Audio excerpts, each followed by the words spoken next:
mühitə bir sevinç də gətirən bizim, bax, bu Fatimə balamızdır. Əslən Mirzəbəhli kəndindən.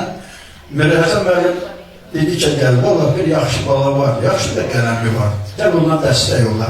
Mən dedim ki, ağsaqqalsan, düş qabağa, bizdən nə lazım olsa biz də dəstək. Sağ olsun Xəyal müəllim də.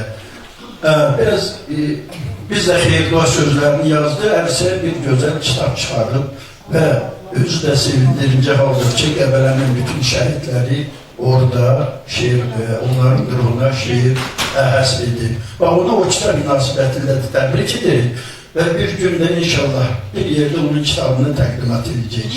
Gəlin o, bax, bu cavanların hamısına şahidə bir almış göndərək ki, sağ olun, uğurlardan bol olsun. Buyurun. Təşəkkür edirəm. Təşəkkür edirəm bu sözləriniz üçün.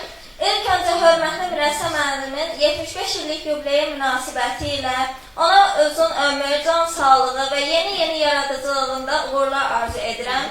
Şair təkcə şeir yazan şəxs deyil, həmçinin sözləri, düşüncələr ilə insanların qəlblərinə toxunan düşüncəli bir insandır. Mirəsə müəllimin sözə, ədəbiyyata olan sevgisi bütün gənclərə, həmçinin də mənə müsbət cəhətdən dayaq olmuşdur və mənə yol göstərmişdir. Təşəkkür edirəm. Və Mirəsə müəllimin 75 illik yubileyinə yazdığım şeiri səsləndirmək istəyərdim. Şeir dünyasının ay ulduzusan, ilham dünyasının dadı duzusan, sən 75 ilin xoş arzusan, ad günün mübarək olsun müəllim. Kitabım çıxanda əlimdən tutdum, hər çətinliyi